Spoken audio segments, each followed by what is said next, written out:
Hi, my name is Joey, and I'm an amateur ghost hunter. And I'm Jimmy, the open-minded paranormal skeptic. And this is Please Don't Follow Me Home. In this podcast, Jimmy and I adventure to haunted places. We also talk about terminology, theories, and beliefs as to why and if ghosts even exist. Join us as we explore the realm of the spirit world as we experience, talk, laugh, and ponder if ghosts walk among us. New episodes drop every Monday, so subscribe to Please Don't Follow Me Home on Amazon Music, Apple Podcasts, Spotify, or Stitcher.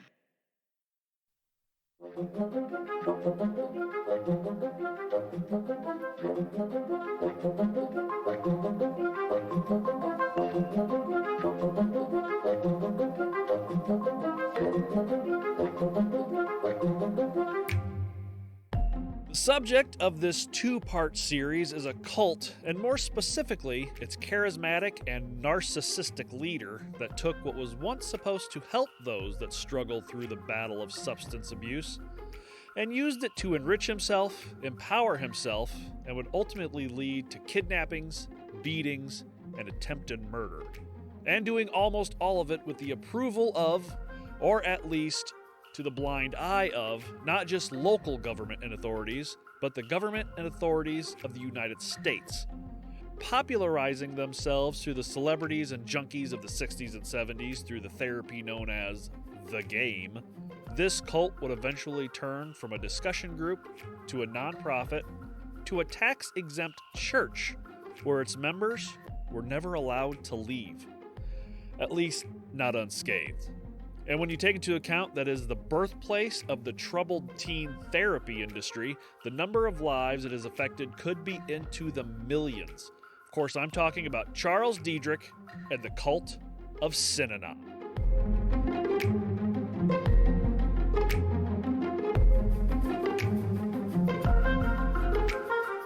I'm Kevin Young. And I'm Dan Horgan.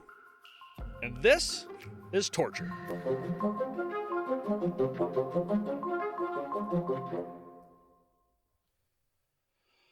All right.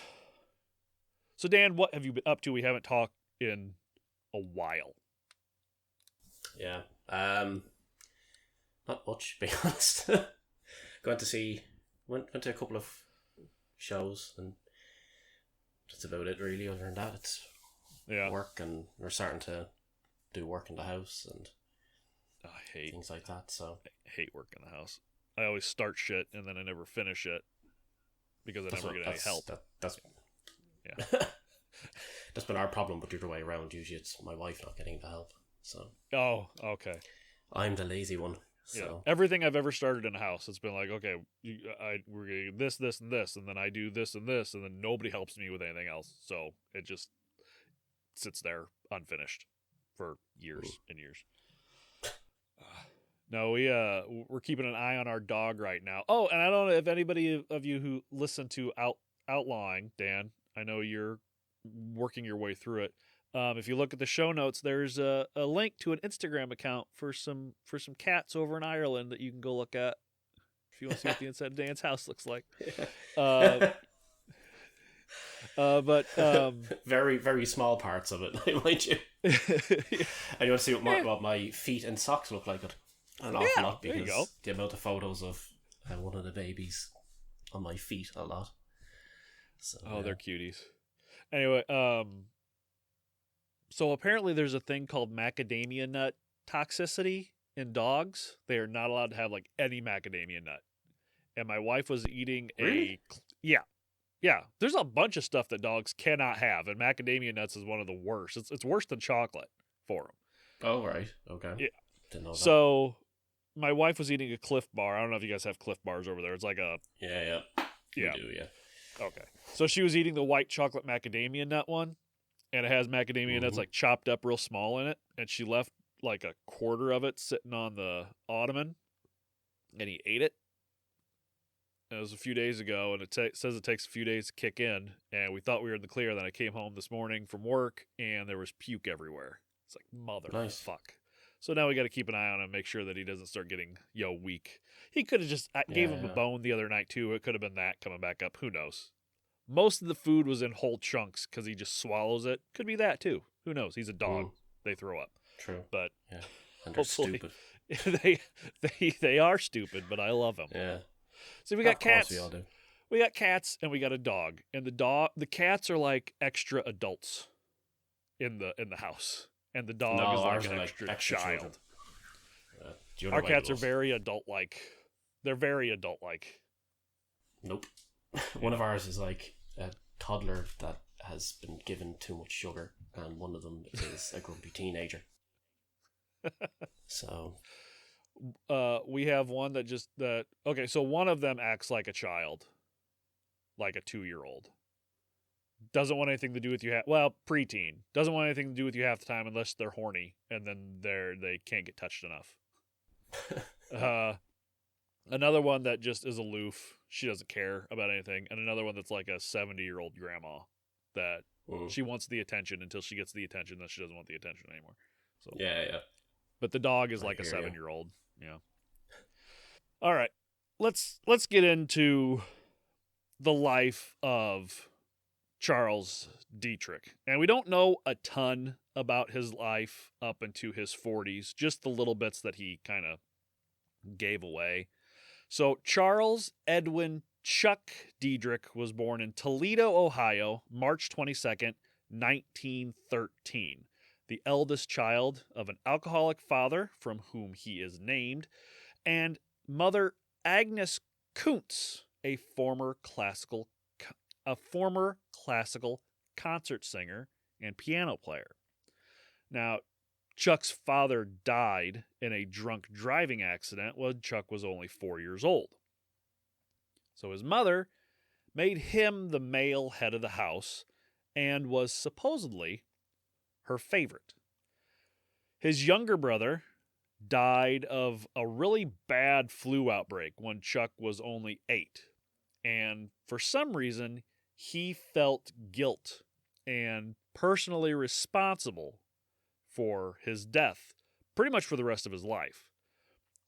So much so that he made a conscious effort to never bond with children ever again, including his own.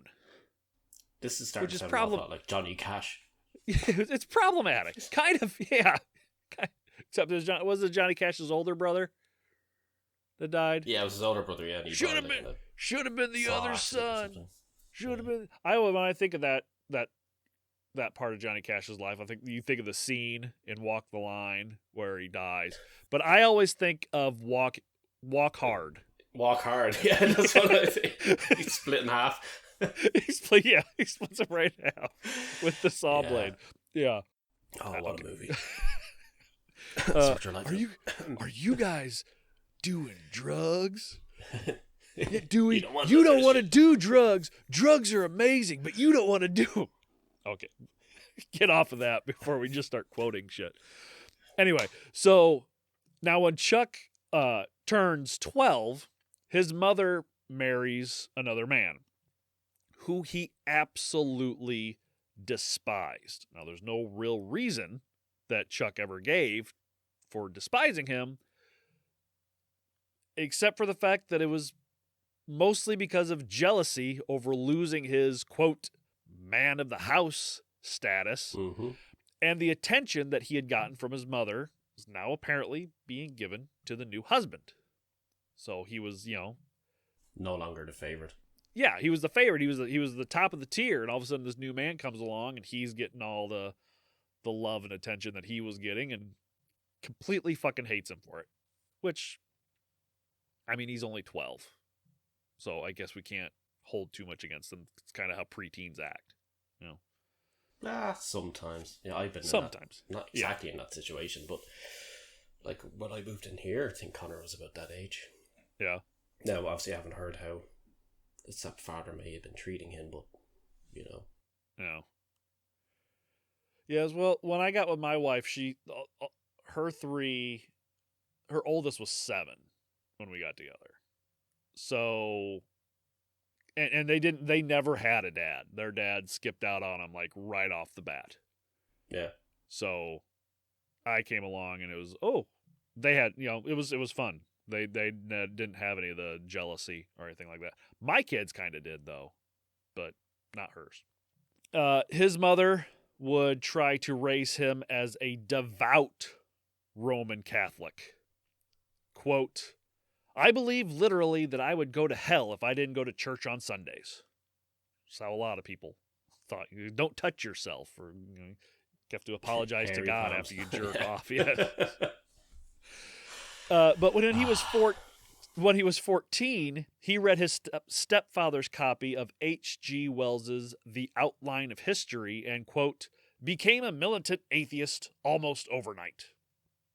Soon after that, from a mix of jealous rage due to his mother's new husband and, Dan, what many of us atheists have come to face with the sudden realization of life having very little actual meaning and that we are all ultimately on our own to face our own problems in this universe. When you find out that there is no overwatching all-powerful God, he began drinking heavily and getting into various forms of trouble. Again, he's 14. Yeah. It's a bit ridiculous for... I mean, it's the 1920s, so I guess, people don't really... Was it not prohibition then?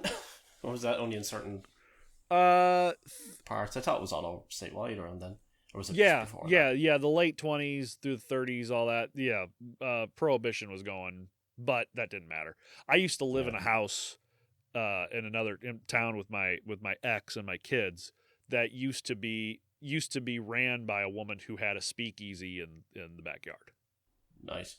Al Capone actually ran the town I used to live in. Al Capone actually ran moonshine through that town through a series of tunnels to get it to Chicago. So prohibition didn't really matter all that much. Yeah, I was gonna say, I can imagine if they tried that here. It just shudder to thought. It just jacked up the violence a lot, pretty much is all it really did. Yeah. Yeah, Ireland going into prohibition. Holy shit. We talked about the Purge on the last episode. Yeah. I know we're not that bad, really. I was actually only saying it to somebody recently. But, yeah, it's not really as bad as everybody seems to make it out. Just countries are way worse than us. Like Australia, for example, have a far worse. Yeah.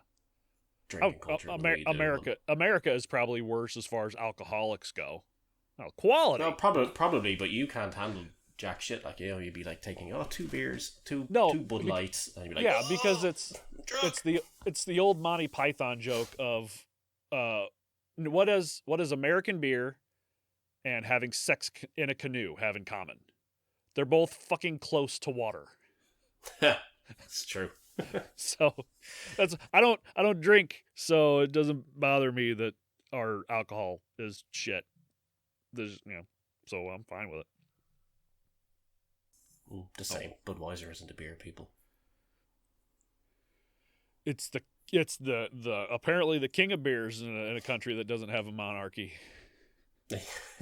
Or have very good beers. Yeah, there you go.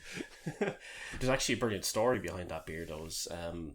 It's from a Czech beer called Budvar, and from a town called Budvar, which is what it was, or the town was called Budweiser or something like that. But apparently whoever made Budweiser tried this beer, wanted to recreate it when they came home, and made an absolute hames of it. And it was the Anheuser-Busch's actually came from Germany to St. Louis and started brewing it here.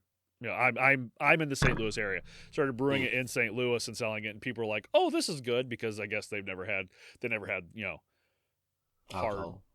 Beer. all their St. Louis would be that was St. Louis is freaking moonshine state for quite a while, wasn't it? Back Missouri, yeah. It's we can get into a whole thing about that. Missouri, the lightest, most horrible beer ever to be produced in the moonshine state, and it somehow manages to take off. Well, because it's so overly abundant, it's everywhere. Yeah. There's no place in America you can't go get a Busch or a Bud Light. That's true. I suppose it's kind of like McDonald's.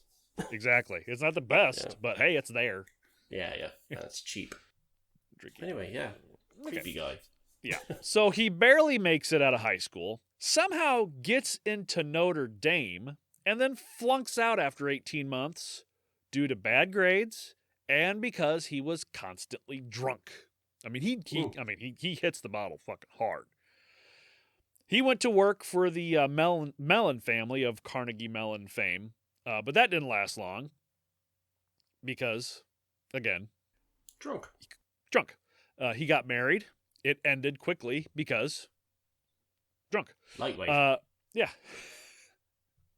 Then around the age of 29, he had a serious bout of meningitis. Now, luckily for him, penicillin had been invented 12 or 13 years earlier, and they were able to save his life. However, it left him with a droopy eye, a facial tic, and slurred speech. Now, Dan, have you ever had meningitis?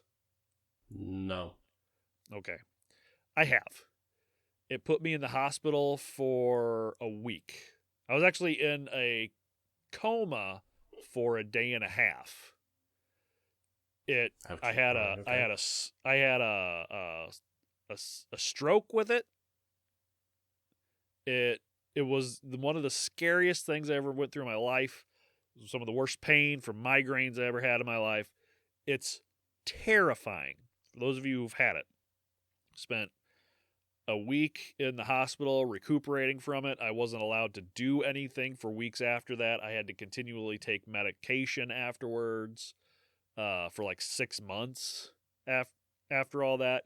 It sucks. Meningitis fucking sucks, and I can't imagine what it was like to go through back before they only had penicillin, because they jacked me up on a bunch of shit to make sure that I wasn't going to die, because I came close. I came very close. They thought I was on heroin or something. Really? They thought I was doing hard drugs, because all of a sudden I started, whole right side of my body went completely numb and laxed. I couldn't walk. I couldn't talk. Jesus. And then circles. Yeah, and I puked everywhere. And then I passed out, and I was out. And they couldn't wake me up. The only time I'd wake up in spasms every few minutes. I broke the restraints on the CT, on the CAT scan machine that they had at the hospital, because I was jerking so much. Yeah, that's and then I broke the restraints. And then for the next day and a half, I was in a coma, and they didn't know if I was ever going to come out of it. So trust me, meningitis fucking sucks. So it left him, again, with a droopy eye, facial tic, slurred speech. He would, after this, spend his time drinking and puddling around the woods or so around town for about the next decade. Until around the age of 40, he decides he's going to pack up, head to California, go to Santa Monica Beach with the intention of becoming a beach bum. Life goals. This is literally just him just fucking giving up. I'm going to take my alcohol, I'm going to go to California, and I'm just going to sleep on the beach. And he does this for a long time. Just imagine him waking up on a Monday morning just thinking, this is what my life is going to be now. Just getting up, getting on that bus. Yeah. Well, I know he had a car. He drove himself out from Ohio all the way to California, which is a few thousand miles. I can just imagine like the Big Lebowski showing up on the beach. Like, that. Just have that image in my head. Like, just the dude showing up like the dressing gown, the whole thing. Yeah, just like, the dude showing. It's like, man, I mean, now I'm home. Whatever, man. Yeah. He gets out there. He does get a job with Hughes Tools. He doesn't keep it super long. He gets married again. And again, that ends because drunk. Yeah. He spends about 3 years on the beach in, quote, a holocaust of boredom. I'm sorry. Hold on a second. Sorry. So he moves off to live the life of a beach bum. Yep. Manages to somehow find a woman who was more than willing to marry his ass while Yep. he said beach bum. Yes. But him drinking is too much for her to stand, so she leaves. Obviously, she takes half her sandcastle. So depending on what you read and what you listen to, some had said that he got married after he went to California. Some had said he got married in Ohio and took her with him. It wasn't clear because I saw both, and I heard. I'm just trying to figure out what her standards are. Though, if he was already in California and she married him, I think it was probably they knew each other from work. If she lived in Ohio and moved out there with him, he probably didn't tell her his plan on just living on Santa Monica Beach. Mm. It's like, oh, there's a nice place we'll live at, and then it's sand. Great sea views. But God. He did get married, and it ended again drunk. And he would spend 3 years on the beach in what I said, a holocaust of boredom. His words. He hated being bored, and I don't know what else you do when you're a fucking beach bum other than be bored. He's too fat and old to go surfing. Yeah, too drunk to go surfing. Too drunk to go surfing. So he was just a wino stumbling along the ocean breeze with no real friends or family. He had children, but lost contact with all of them. Eventually, he would find himself passed out drunk in the house of a doctor friend who told him, quote, "Fatso, if you don't go to Alcoholics Anonymous, you're going to die." So at 43, he walked into an AA meeting and changed the course of his and several others' lives forever. Do they have AA in Ireland? Yeah, they do, yeah. Do they? Yeah. I didn't know if that was strictly... same kind of thing. No, it may not be the exact same thing. I don't know if that's a specific body, if you get me. I thought it was just a thing. I don't know if it's a very specific body or group that runs a thing called that. But if not, then you have the very, very similar...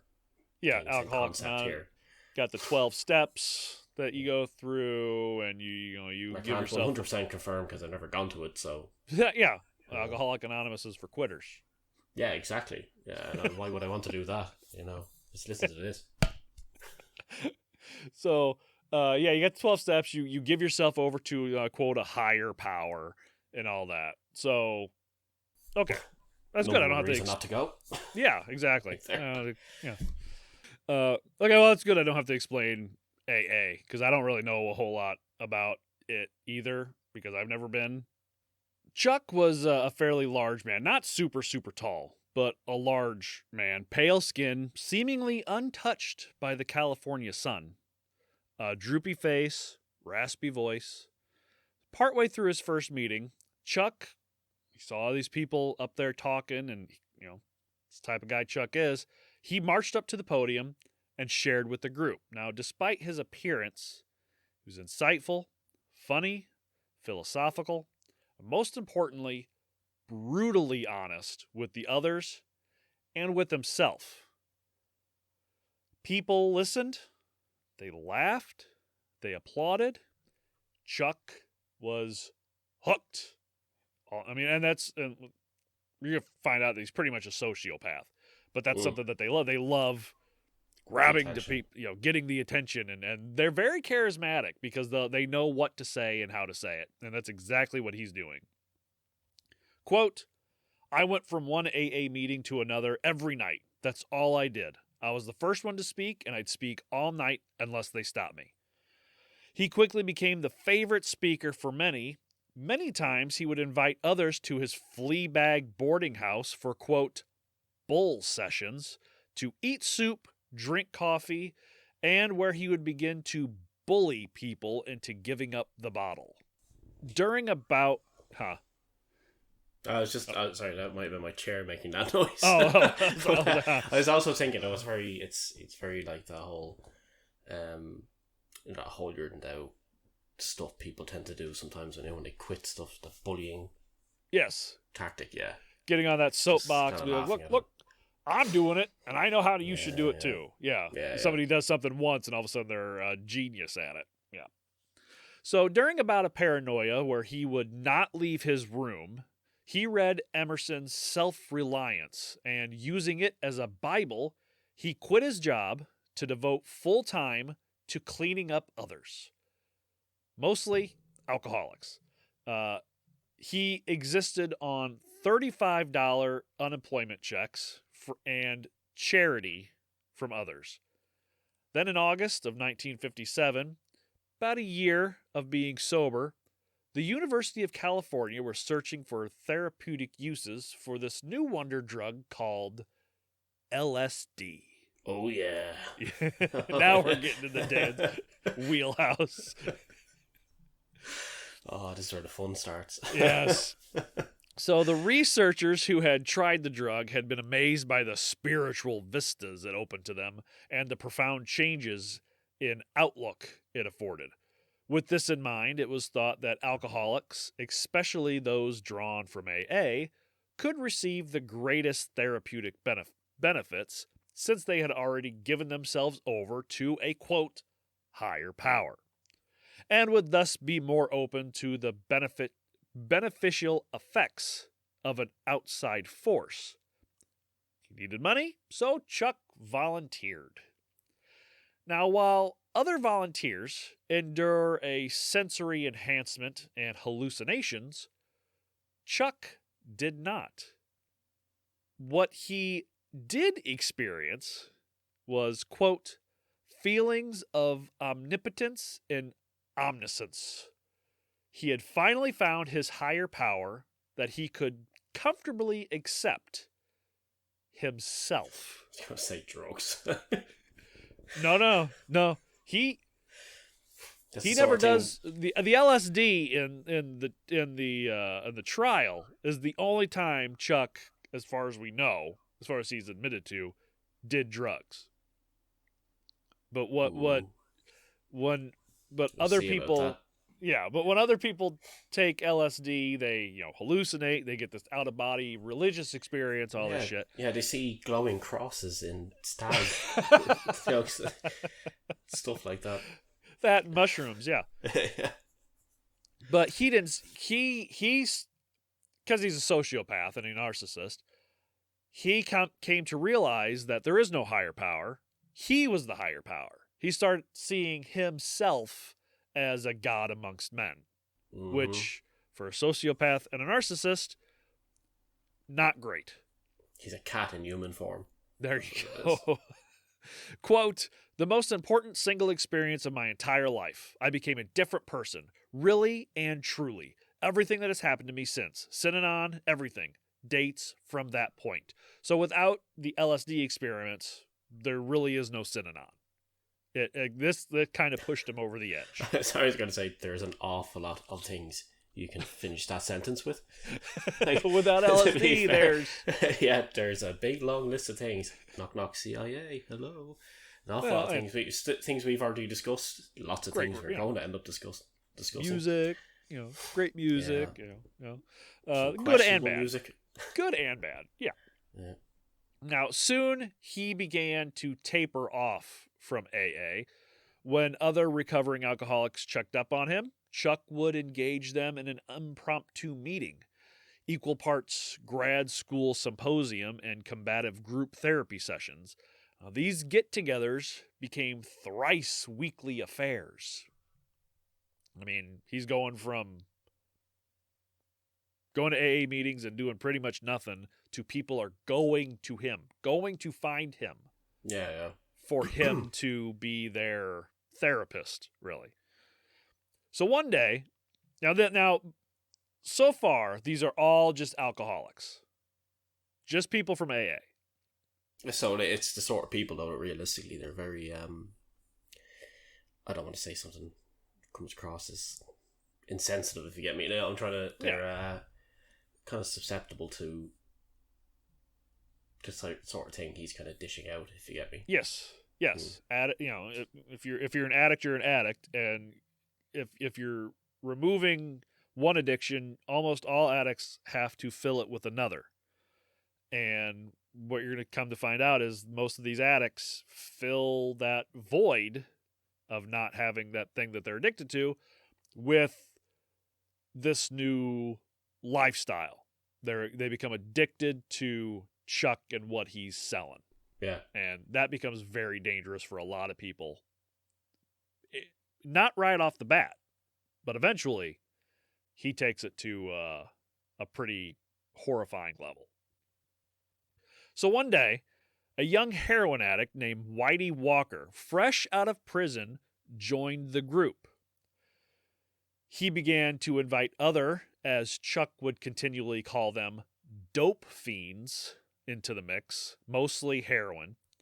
The language grew coarser, the crosstalk more aggressive, and Chuck loved it. Quote, "I knew something, and I wanted to transmit to these people. I had the feeling I could really make people more comfortable. And he would choose to do this by making them profoundly uncomfortable by the invention of the game." Now, is this just a game just played today? You just say the game and then you've lost. Did he start that game? Classic. No, but God, that'd be great. Boredom killer. You just lost the game. I'm going to text all the guys now. You just lost the game. You just lost the game. What game? Gotcha. Yeah. So, a form of attack therapy, the game consisted of a dozen or so addicts sitting in a circle. One player would start talking about the appearance or behavior of another, picking out all their defects and criticizing their character. But as soon as the subject of the attack tried to defend himself or herself, the other players would join in the barrage, unleashing a no-holds-barred verbal onslaught. Vulgarity was encouraged. Quote, "Talk dirty and live clean." And so the other members would accuse the defendant of real and imagined crimes, being selfish, unthinking, no good, ugly, diseased cocksucker who was too weak to go straight and was too much of an asshole, junkie, crybaby motherfucker to admit it. And that is a quote from one of the participants. It's a bit of a mouthful. Yes. Faced with this unrelenting group assault, the recipient would eventually have to choose, would eventually have little choice but to admit their wrongdoing and promise to mend their ways. So you would literally, verbally beat these people down until they could do nothing else but to say, "You're all right. I'm sorry. I'm going to change." I take the "I'm rubber, you are glue" stance on everything. So that'll be my view the whole time. Bring it on. Then, when that was done, they'd turn to the next person in line and do it all over again. And this would happen to each person in the group. Some of the former players said, quote, "The first time it hits you, it absolutely destroys you. No matter how loud you scream, they scream louder. No matter how long you talk, when you run out of breath, they're there to start raving again at you and laughing. Emotional catharsis was the aim. It was vicious, but it actually seemed to work. Chuck said, quote, "One cannot get up until he's knocked down," which is actually kind of profound when you think about it. Yeah, but you don't beat them down. That's yeah. It's like you walk out and hack somebody's leg off and be physically beat them down to the ground. And yeah, get back up, motherfucker! I'll make you stronger. So here's the rule, though, with it, and it's real. There's two rules: no alcohol or drugs were allowed. Mm-hmm. No violence. No speaking of violence. Just emotional no violence. Acts of violence. Just emotional. Scream at somebody and tell them how horrible they are. But if you tell them, "I'm going to punch you in the face," that was it. You were done. You were not allowed to speak of any violence because they wanted you to be afraid of the things that were going to be said to you, but they didn't want you to be afraid of actually getting physically assaulted because that will push somebody to a different level of, okay, I'll do whatever you say and then never come back. Except the emotional side, more than likely they'll still come back.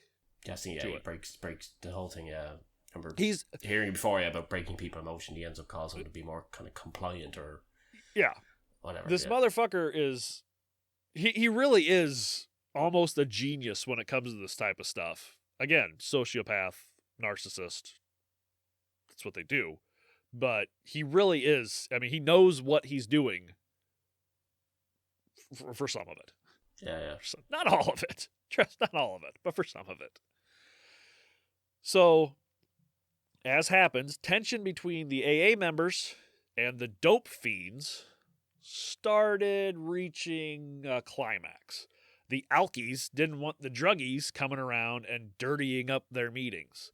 So Chuck decided that the alcoholics had enough resources to get clean. They did. There's a lot of resources for alcoholics to get clean. The druggies, or as he continues and will continue to call them, the dope fiends, they didn't. This was the 50s. They didn't have any way of really getting clean. It just wasn't something anybody... drugs. Yeah. So he kicked out all the AA rejects and focused solely on drug addicts. No more alcoholics. Just drug addicts. So he gets rid of the foundations upon which his entire organization has been built so far. But power is what matters. Yeah. And it seems like it's easier to control somebody on drugs than it is to control somebody who drinks. Yeah, no carrot stick. Yeah, it's a much harder addiction. At least it seems so. So one of the addicts slurred the words seminar and symposium together. Chuck added anonymous into it, and the project was now called Synanon. All right, I was expecting a really weirder word than that. Yeah, a seminar and symposium. He got him his Symposium. And then he added anon on the bottom for anonymous. So it's the stupidest fucking word ever. Synonym. You think, yes, I've been saying that for the past 2 is synonym. Yeah, Synonym. It's like a 3-year-old trying to ask for cinnamon. Cinnamon. Yeah. Now, it was also around this time that Chuck first... So these are the guys, who invented that thing. When I'm on Microsoft Word, I'm trying to think of another thing. Just right-click on it, and then... So Chuck you need a synonym? Yeah, I need a synonym. It is a synonym? Yeah. Don't click on the synonym, because it's a cult. Chuck will get you. Watch out. So it was around this time that Chuck first coined the very famous phrase, and our hint. Now, this was what he would say to people when they first were welcomed into Synanon. Today is the first day of the rest of your life. Is that where that comes from? That's where that comes from. Chuck himself coined that. He's very charismatic. Again, he can come up with a one-liner. I don't think I ever have said it, but because technically every day is the first day of the rest of your life. Oh yeah, but there's a reason nobody says the words final and solution together in a sentence anymore. And yet people repeatedly say that, so... Yeah. So, soon the number of people wanting to join Chuck's after-hour sessions grew too big for his living quarters. Chuck scraped together some... Well, no, at this time, he was living in just like a little flea bag... apartment on a fucking I think he was living out of a roll up bed. Oh fuck, I can't think of the name of it. Anyway, shithole. I can just imagine I just had this mental picture of him sitting on the beach with like 10 other dudes. Like, the beach is too small, man. We need more room. We don't have enough room on this beach. Well, they would all have a California accent. He would have a Midwestern accent because he's from Ohio. No, I don't know how to do that accent. I don't know how to do the California one either, except for when I'm doing my impersonations of... your beach bum accent. If I what you call it... why did it just escape my mind? I absolutely love that film. The Keanu Reeves one. Oh, Point Break? Point Break. That's the one, yeah. I need to watch that. Wow. Another Keanu Reeves movie. Sort your fucking life out. Yeah, that right. True. That's very true. So anyway, soon the number of people wanting to join Chuck's after-hour sessions grew too big for the living quarters. Chuck scraped together some cash and rented an old store in Venice on whose front he painted the letters TLC, which were short for Tender Loving Care. The music group. Yeah. And also underneath said no scrubs. Yeah. No drugs, Don't go no chasing alcohol, waterfalls. no violence, no scrubs.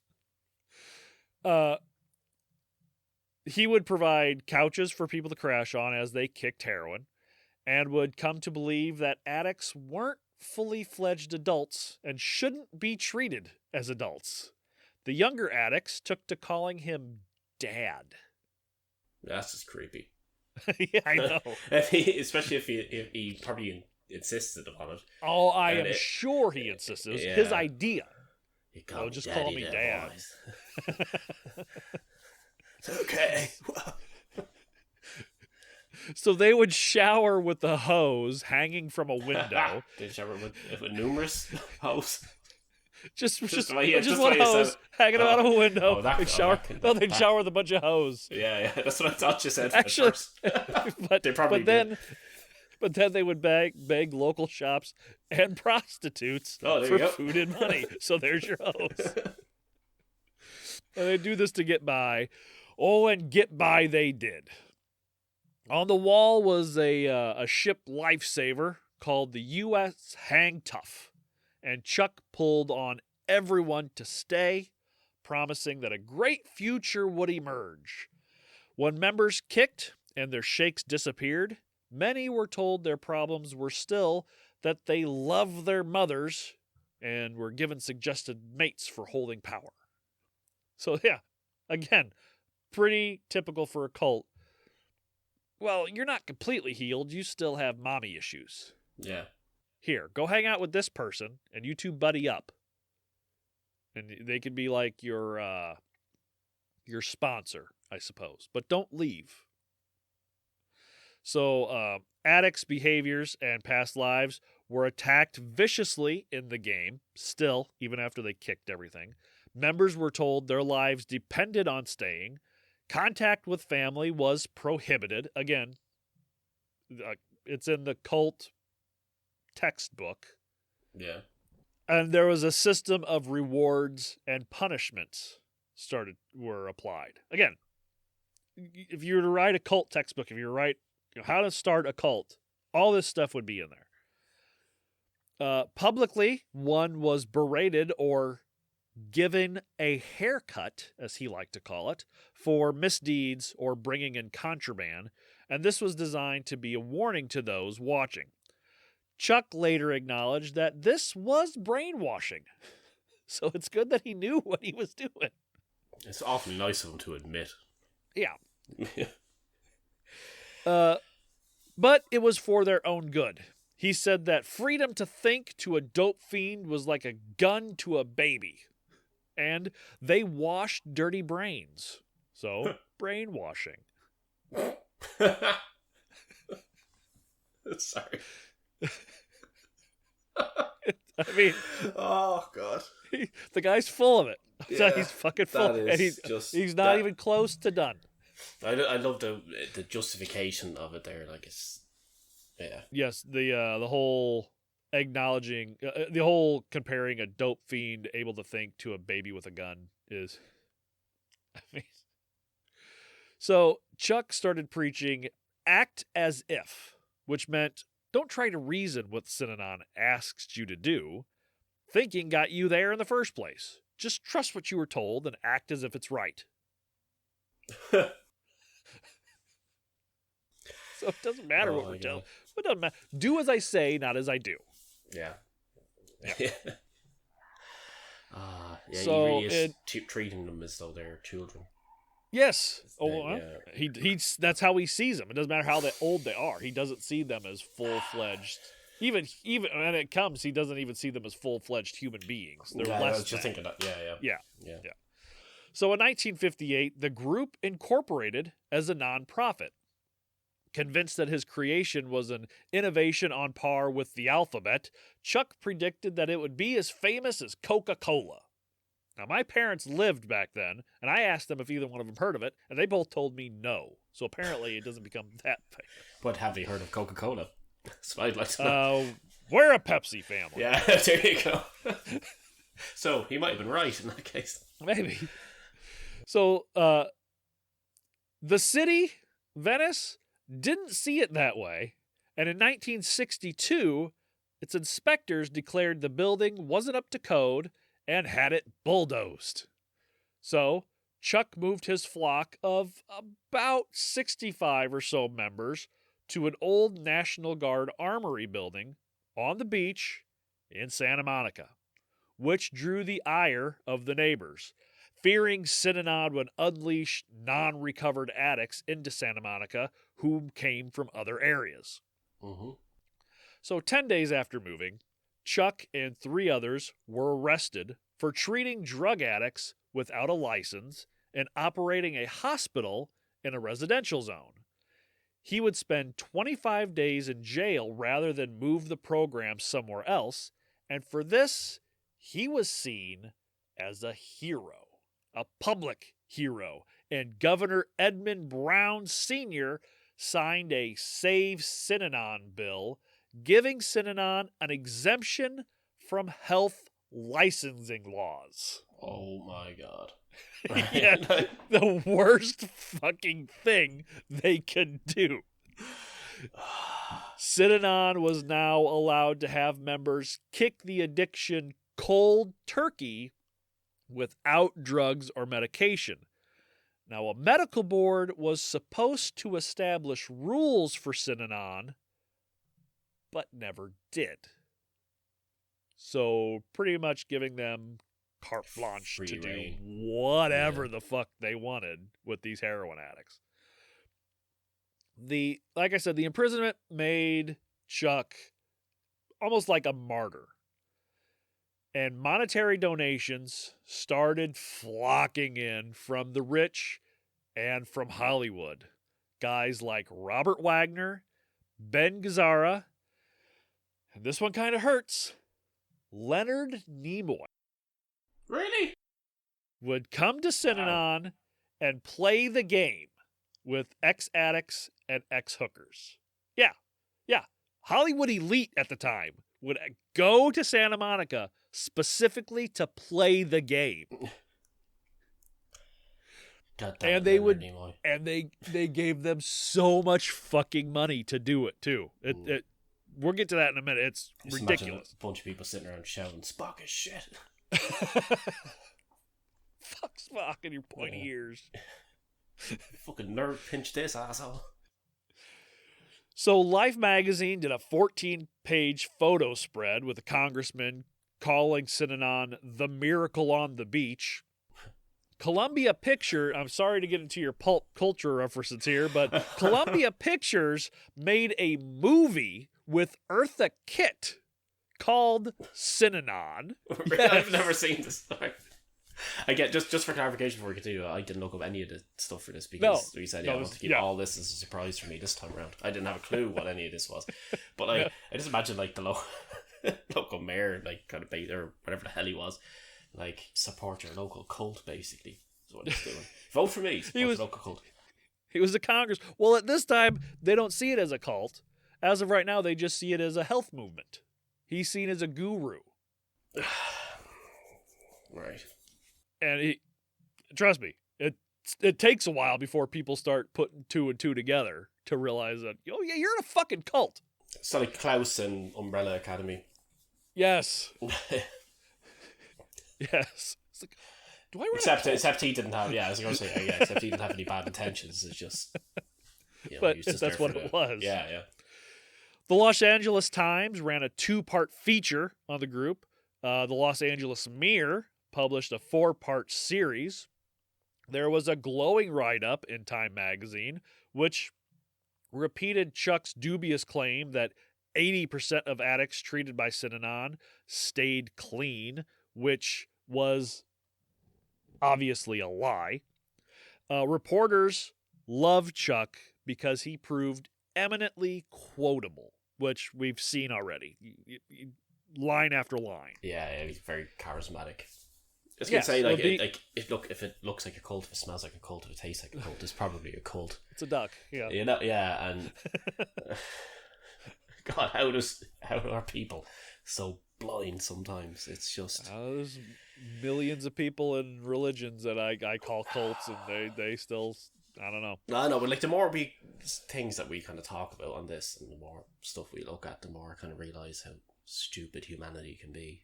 When it comes to an awful lot of stuff. If there's two things humanity can be, it's cruel and stupid at the same fucking time. Yeah. So he was quoted in the New York Times saying, "Crime is stupid, delinquency is stupid, and the use of narcotics is stupid. What Synanon is dealing with is an addiction to stupidity." The irony, yeah. Yeah. Now, with its sudden fame in early 1964, Synanon had also become an alternative community, attracting people with its emphasis on living a self-examined life as aided by the game. Triple H. So by now he starts to have these big Saturday evening parties. No alcohol, no drugs, but people from all over are invited. Anybody can come. It doesn't matter. Don't bring any contraband, but anybody in the world can come if you want. And they start bringing in tons of people. People with fucking money. Money, yeah. Yes. So by now, Synanon had a routine. A new member would quit cold turkey and were then slowly ushered into the building's life. Hard physical labor, constant mutual support, and the game, played 3 times a week. Coffee, peanut butter sandwiches, and cigarettes were always available. You know, the 3 things that you need. Sounds pretty good to me. Yeah.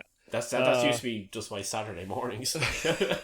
Until I quit smoking, now it's just up to the coffee, pretty much. But yeah. There were classes in public speaking, art, drama, and music to keep the members entertained. Leonard Nimoy actually taught an acting class. Yes.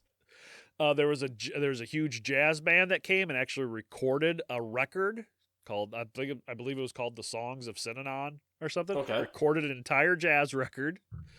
No wonder you didn't want me to look up anything to do this. You can't read them because you're going to find out all of this. So as long as people worked, wash dishes, wax floors, iron laundry, painting walls, picking up food donations, they never had to leave. Right. Equally revolutionary was the interracial nature of the place, with Chuck leading the way through his marriage to Betty, a former heroin addict and prostitute who was African American. Now, in the mid-'60s, this is a pretty big deal. This isn't something you see in middle America at all. You know, whites stay with the whites and blacks stay with the blacks. That's kind of the way it was. Chuck didn't see it that way. He's like, mingle everybody together. Who gives a fuck? This is kind of Chuck still at his like hippie, no drugs, but hippie time. It won't stay that way for long. Don't worry. But perhaps Synanon's greatest innovation was realizing that addicts knew more about addiction than the medical specialists. The dope fiend, as, again, Chuck insisted to call them, was painfully familiar with the tactics of denial and evasion that their colleagues used. What's more, they shared the same language. There was no we, they in Synanon. There, if you spoke about caps and bennies, terp and horse, everyone knew what you were talking about. I don't even know what the fuck I'm talking about. But they knew what you were talking about. It was old heroin slang in the 60s. Oh, okay. Yeah, I haven't got a clue about that. And thing about Chuck is he knew exactly who he was. And he didn't have a problem admitting it either. He was never coy about his role. Quote, "I am considered a megalomaniac nut.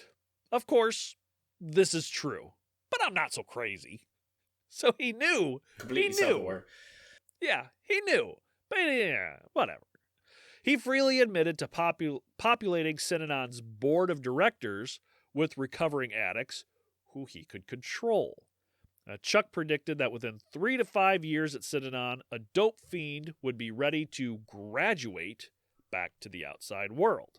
With all these donations, with everything coming in, with all this new wealth, they started to build their first city in Marin County by Tamales Bay, just north of San Francisco. I was waiting for the word compound there. That comes into play later. Episode 2, we'll see some compounds. Yeah.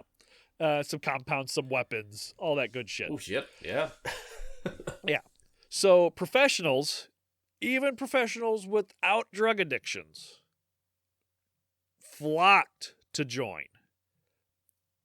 But if they didn't have an addiction, they had to bring something else. So they could join if they transferred their assets to the organization. Now, these weren't like I would say gas station attendants because we're going to get into gas stations later. These weren't like construction laborers who were making like $1 an hour. We're talking doctors, lawyers, police officers, judges. I mean, people in power. People with a religion. Yeah. That also begins with S. That seems to attract an awful lot of people of power, wealth, and fame.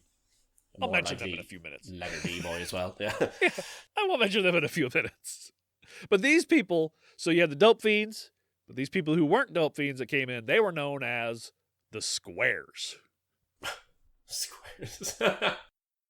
So, a few years later, by 1967, Chuck decides that the program, it's not a success.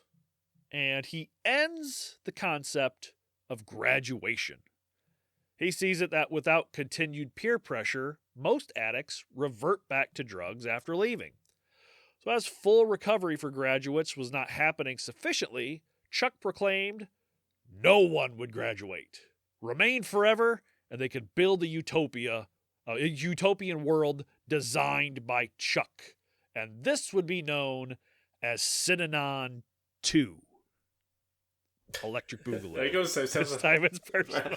It sounds like some sort of really weird sci-fi, like it sounds like the other culty religion that starts with an S. Synanon 2.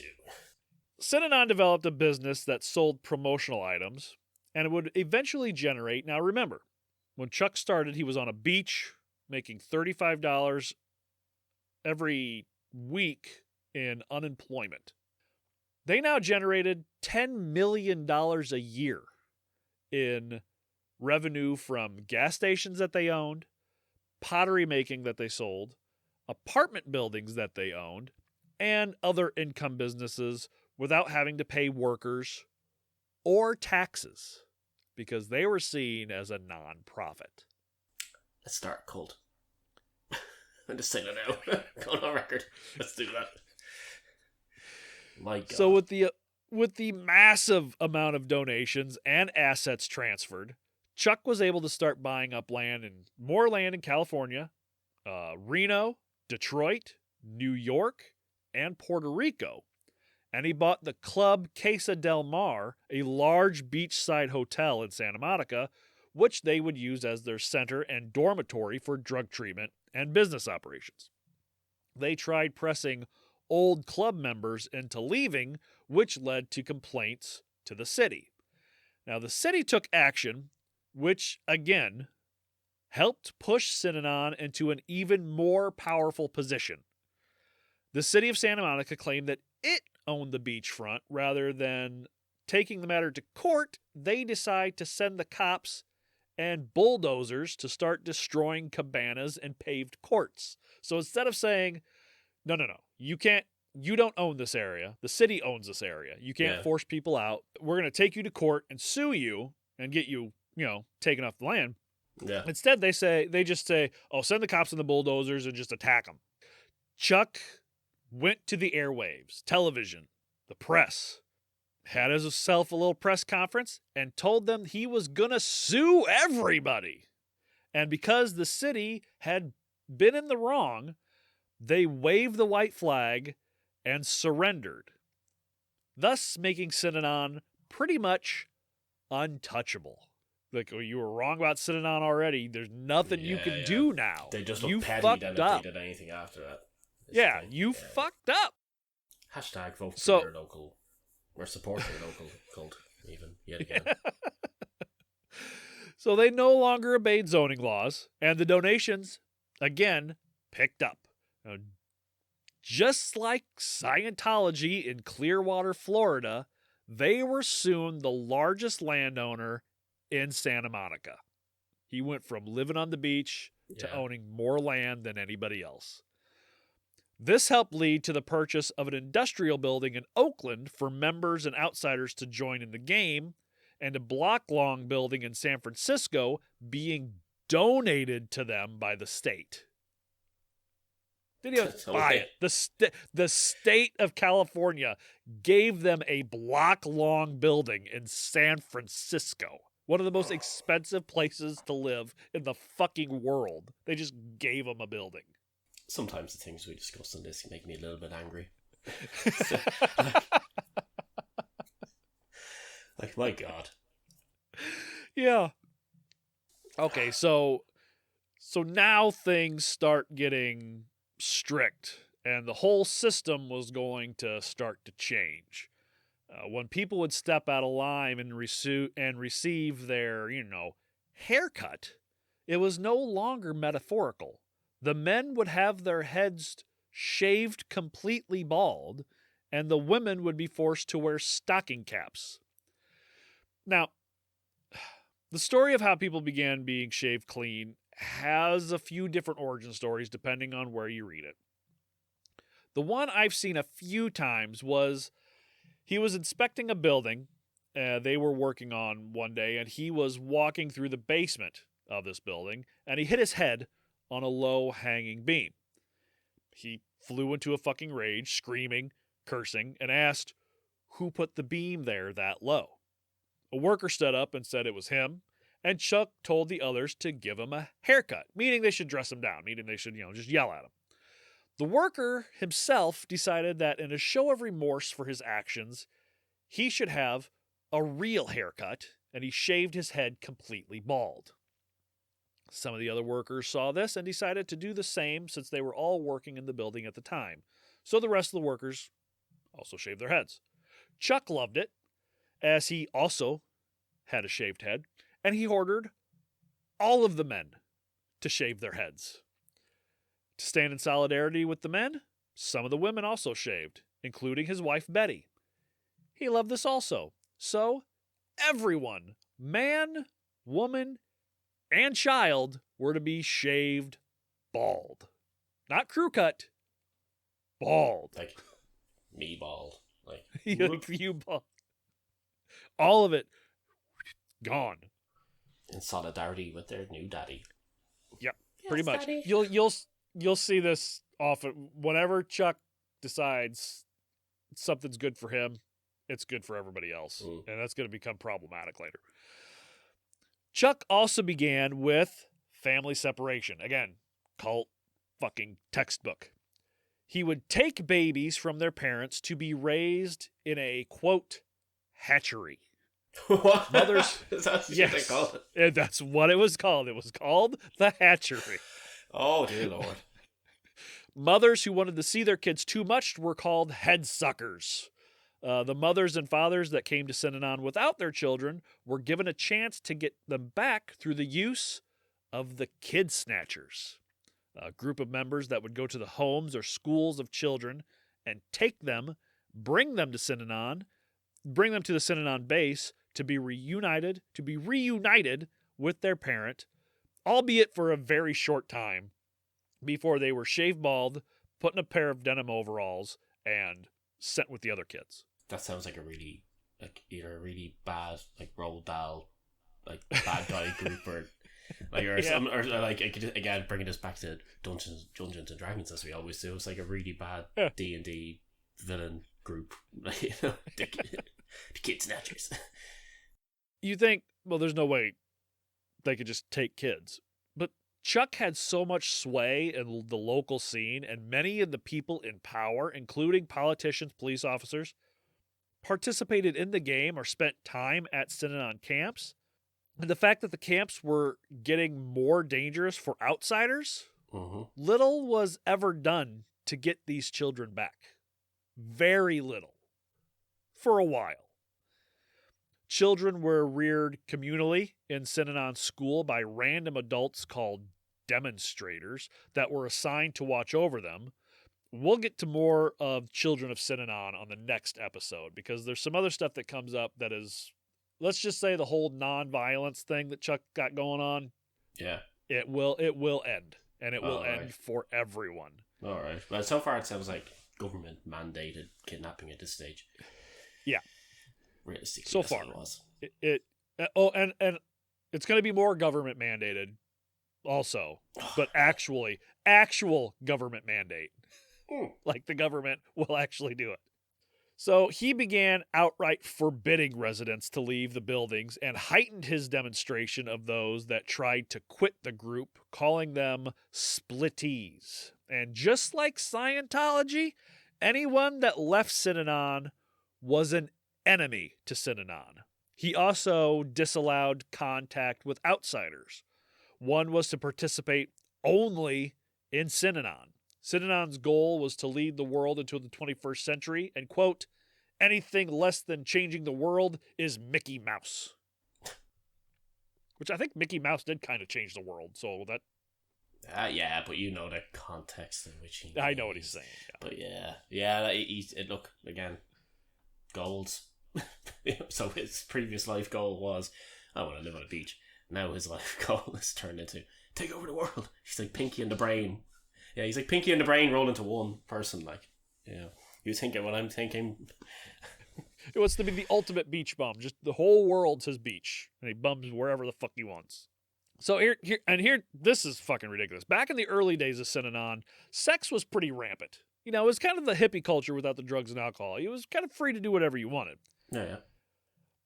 But now, members had to ask an elder for permission to date and were forced to follow a strict and celibate courting ritual. Sounds like Catholicism. Kinda. Sounds like a lot of religion. Yeah. Glute raids were almost routinely run on residents' rooms to confiscate excessive personal possessions, so you can't even have that much stuff for yourself. And Chuck would start instigating new rules for seemingly no reason, like the 24-hour day, where half of the members would work during the day, the other half would work during the night. And a new police force was set up to patrol the streets, looking for members breaking the rules. Did they also have a cool name? The kiddie kidnapper guys, or the... Well, we have the Kidsnatchers. So we'll get to the military group that he develops, him and Betty develop, the next episode. I assumed it might be like Synanon PD or something like that. No, it's actually a fairly cool name, but it'll actually they actually have their own form of martial arts that they coined. Which, when I tell you I'll wait till the next episode, but when I tell you the name of it, you're going to die of laughter, because it's, again, along with Synanon, the stupidest name ever. Anyway, Chuck experimented with environmental manipulation so as to recreate the heightened awareness and inner discoveries he experienced while taking LSD. I mean, you could just give him LSD, but yeah, no drugs. To recruit needed non-addict club members, Chuck created The Trip, which was a combination of group psychotherapy, coercive persuasion, mysticism, and old-fashioned spiritual revival. Now, Chuck designed an efficient program of individual emotional breakdowns followed by a mass group euphoria, all designed to re-educate individuals into the Synanon 2 philosophy and lifestyle.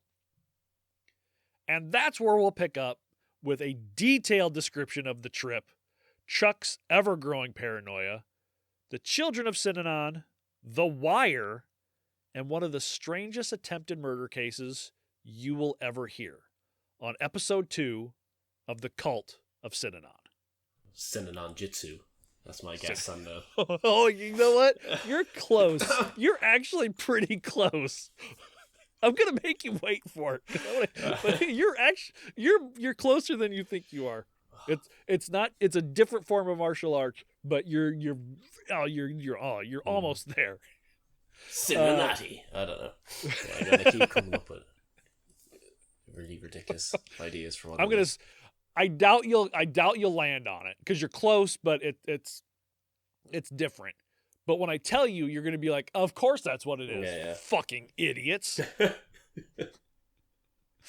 So before we finish everything out and all the stuff that we normally do, I want to thank Joey and Jimmy from the Please Don't Follow Me Home podcast for starting off the show. If you're a skeptic of ghosts or you believe in ghosts, either way, this is a good show for you to go listen to. They're a lot of fun. They do a good job. Dan, do you believe in ghosts? I was about to ask you not the horrible band that we talked about last time. I like the actual ghost. No, not really. No. Yeah, I don't. Yeah. No, I get why people would, if you get me, like some of the strange things that tends to happen in science. But I know I get it, and I like an awful lot of like stories like this country is actually ripe with lots and lots of our own weird ghost story stuff, you know. Well, that whole part of the world is just filled with that type of stuff. Yeah. We have ghost this stories. one particular one because it's fucking ancient. Yeah. I mean, we have one that wasn't that old. Like that was, I must look up and have a chat about sometime just for the fun of it, where it was like this weird creature that's supposed to have killed a load of soldiers and all this, when chances are it was just an Irish man who wanted to kill a bunch of British men, but apparently it was seen as a monster. And all this just this whole legend about it roaming Dublin back in like the 1800s or something like that. But well, I would say so. If it's an Irishman trying to kill a bunch of Englishmen, I imagine he's probably a hero in Ireland, and then the monster he's considered a monster in England. Probably, yeah. Well, it's I can't remember what it's called now, but again, remind me about it later, and I'll look it up because I read the story and I thought it was fascinating. It's funny. Well, we got to get a little spooky talk here because this is our Halloween episode. Oh yeah, actually, speaking of, it's one of the reasons we've got the ghosts doing the ghost show, doing our promo, doing a promo. Let's check that out because go check it out. I don't believe in ghosts. I like watching ghost movies and ghost shows because I think they're fun. Like, horror is my favorite genre of everything. Yeah, really. It's still creepy, but I don't believe in any of it. It's like, I believe in ghosts because Zach Baggins told me that, in Ghost Adventures this happens. It's like, that was a production assistant that you couldn't. That was a production assistant you couldn't see that was just off camera that making that noise. But whatever. Like, did you watch any of those the Netflix ones? Like the Haunting of Bly Manor? Yes, I watched the Haunting of Hill House, which I really loved. That's the first one. Wasn't it? Was it the first one? Yeah.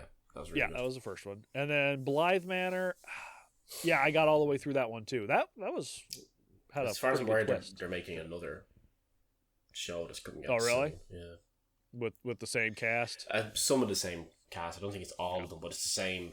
Yeah, it's probably going to be the usual suspects in it. But you're doing that Halloween movie, 31 movies of Halloween thing. I am. Yeah. I fell a little behind because had birthday party stuff to do this weekend. As we're recording this, I'm 1 day behind. I'd watched mostly Ghostly last night. I watched a movie called Ghosts of War. That's it was on Netflix. Netflix. Yeah, I've seen that. Yeah, it's pretty. It's all right. Okay. Yeah. I didn't think it was. I hated the ending. I'll make sure now that this is definitely the movie I'm thinking of. Give me a second now. But the ghost parts were. I'm nearly 90% sure I've seen that. Yeah, it's all right. Yeah, World War II. Michael Myers Day. I watched Halloween Ends. Like I said, it was okay. Good kills, stories all over the fucking place though. Yeah, well, we watched was it Halloween Kills? Not last night, the night before, and I'm a fucking huge Michael Myers fan, and I thought it was kind of weird the way initially when I'm trying to think of what stuff to say without ruining anything, but like it's kind of like the first. If you one haven't of the seen, remakes. It's been out for like 2 years, hasn't it? Yeah. But like, so the first reboot of it, like the way they laid out as if it's like a sequel. They ignored most of the other films. Yeah, they ignored everything else except for the first one. Yeah. Yeah, but they made it out as if they ignored everything after the second one initially. But then this one here, then it's like they made out as if they ignored everything but the first one. Because I had the whole thing of straight after he gets shot and falls out the window and everything, which is fine, but the bit of some of the stuff in it was a bit needless, but other than that, like, I liked it, but I think you're gonna think that about Halloween Ends too. You're gonna be like, why? What? Like a whole story arc in it. I don't want to give anything away, but there's a whole story arc in the movie where like this is unneeded. Yeah, at least that's how I felt. Yeah, other people might watch it and be like, "Yeah, that was great," but I mean, it was, it was better than most of the offshoot Halloween movies, but it was still, it was all right. Good kills, really good. The kills in it were good. Kills in it were very good. Classic Season of the Witch.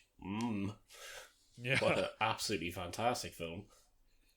Yeah, isn't that the one? Isn't that the supernatural one? It's the one that's nothing to do with Michael Myers at all. Like, it's the whole thing. Michael Myers. They were trying to make initially. They were trying to make it like this kind of franchise that didn't necessarily have anything to do with him. It was if after the second movie he actually died, and then they're going off to do other movies like that had nothing to do with him. But it bombed so much, they're like, oh, better bring him back. Yeah. We're gonna make a Halloween movie. You probably want to put Michael Myers in it. He's kind of the big thing. Yeah.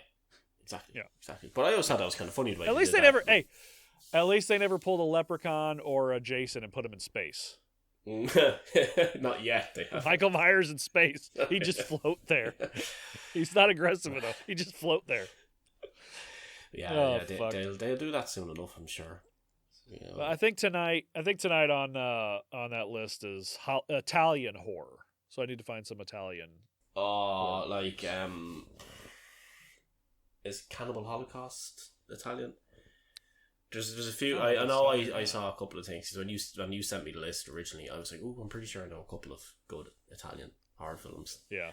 And I looked it up and I must look it up again. Yeah, I'll need to look those up and see what I can find. Anyway, all credits for our reference material can be found in our show notes. Follow us on Twitter and Instagram at Torturepod. If you'd like to contact us, our email, torturepod@gmail.com. We have a Buy Me a Coffee site now. So if you go to buymeacoffee.com/torturepod, if you want to donate to the show so we can, get better equipment, better software, better coffee. Better coffee. Keep the proverbial red light on, which is still on, by the way. Just so you know. Yeah, we'll be able to buy the on-air sign. Yeah. Yes, we can get me on an on-air sign so Dan can look at it and go, you're good. Also, we started the YouTube channel. So youtube.com/torturepod. Search for Torturepod. All the podcast episodes come out every other Sunday night. The YouTube episodes probably won't be there till Sunday afternoon, Monday morning, something like that. It takes a little bit longer for those, but they are up. They're nothing super special. It's not me and Dan. Can't see our pretty faces. Yeah, not yet. Or anyway. My cat's bum when he jumps up every now and again. Yeah, exactly. On top of your head. But it's if you like watching something while you're listening to your podcast, or you like YouTube for podcasts, it's we have all the episodes so far up there. You can go find them, and we'll continue to have those for the foreseeable future.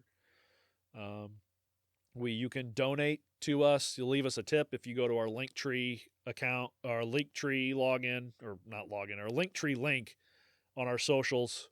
There's a place on there that says leave a tip. So if you want to donate there and show your appreciation for the show, we would love to accept that. I'm going to start an Only Dan's account.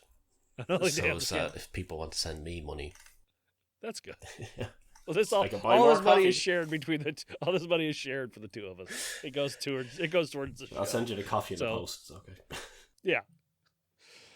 All right, guys. Well, that is all I have. And since Dan doesn't know anything about what we're talking about because I told him not to look, he has no pop culture reference. There's one thing. One thing. During the middle of this, I decided to Google something. Apparently HBO are in the middle of making a documentary about this that is unnamed at the moment. So yeah, I didn't know about the HBO documentary. I know that Robert Downey Jr. and his wife just finished doing a podcast. They have their own studio. Mm-hmm. Just finished a podcast called The Sunshine Place, which I got some of the material for this from that podcast because they actually talked to people who were in cinema. If it's Robert Downey Jr., he's got, all the material from everything he needs at his fingertips. He can go get whatever from wherever. So it was, good research. Yeah. For that. Well, apparently this will apparently contain never before seen archival material or chronicles the organization's high-minded aspirations, as well as high-minded aspirations. Yeah. So I don't have a clue who the production crew are behind it, or the director. Right? Yeah. I don't recognize their names, but I wouldn't be the sort that would recognize their names anyway. But anyway. Yeah. But yeah, that's all I got for that then. All right. Well, again, that's all I got. I guess we'll talk to you guys next time. We'll see you. Bye-bye.